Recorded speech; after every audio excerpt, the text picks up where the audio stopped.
So I'm going to cut that off, and then I'm going to go ahead and put that in there like that. And these needles, you should be able to find these. You know, you might want to call ahead of time before you go to the craft store to make sure they still have felting supplies. But those are just replacement needles, and yeah, you're going to, just to start out, get what you can get at the craft store.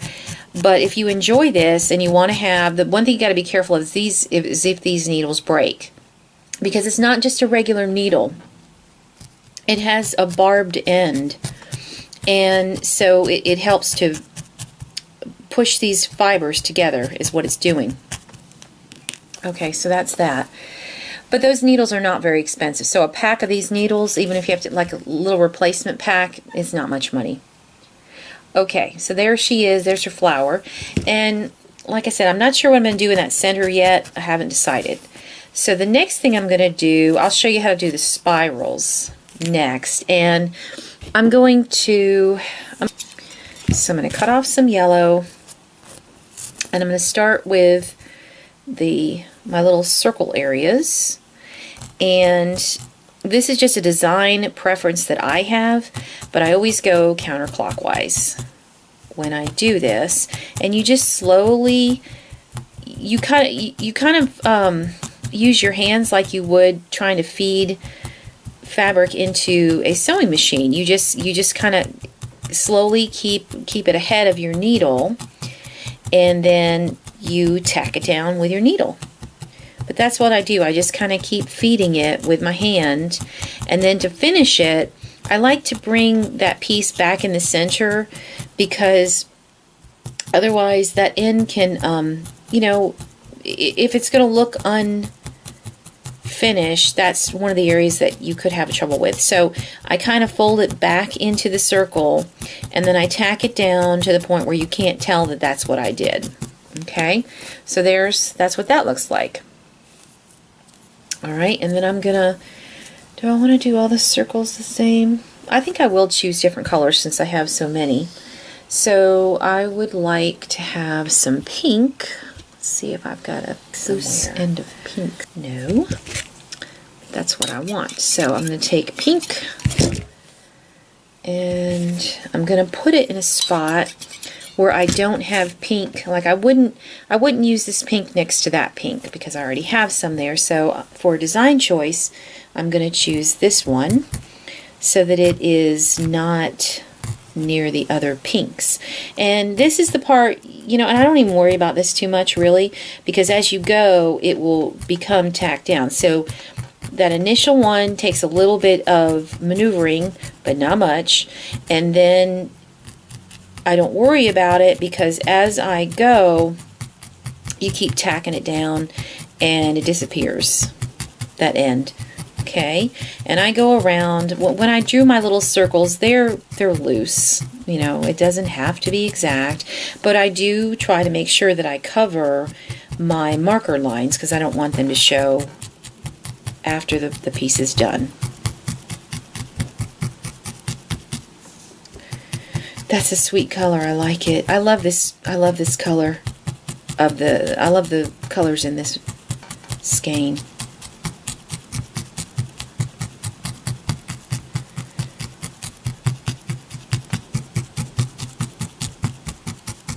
I enjoy doing this so much.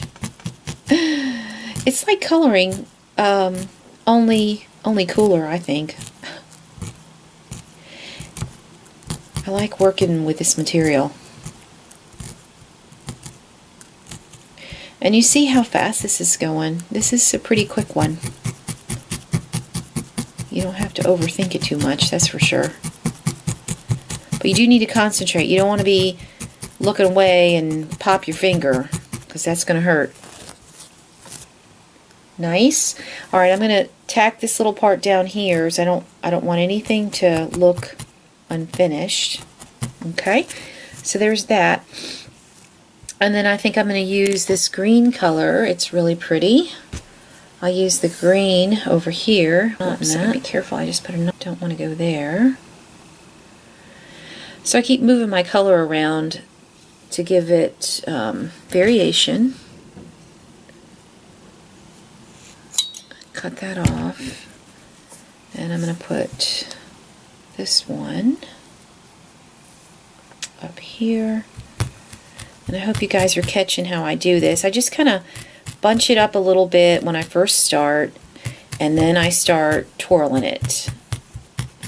Keeping the twirl just a little ahead of where I'm tacking it down with the needle. And I've given some of these away as gifts, and they framed them in a regular frame. If you're wondering what you can do with them, you can do lots of stuff, but this would be a nice basis for, say, a phone cover. If you want to make a phone pouch, you could do it exactly like this, where you take an old piece of, you know, some clothes you're not using anymore, an old sweater, and you can make yourself a little phone pouch. You know, it needs to be the right size. Use your phone as an outline, but that's the kind of thing you could do with this. And it would be totally unique. Nobody else would have one but you. You can do this on a felt hat. You can make a patch out of felt and put it on a hat. I mean, there's all kinds of cool things you can do with these. I just like making them. They're a lot of fun. But yeah, you can just stick it in a regular frame, so long as, you know, you got some room, because it's thicker than a regular picture. So you got to make sure you pick a frame that has room for you to put something thick in there. Okay, so that's interesting. That's got a variation of colors in it. I like that. But I also want to make sure you always take a little extra time for that end piece, so that it looks like it's complete. It's not just hanging out there. Okay, so there's that.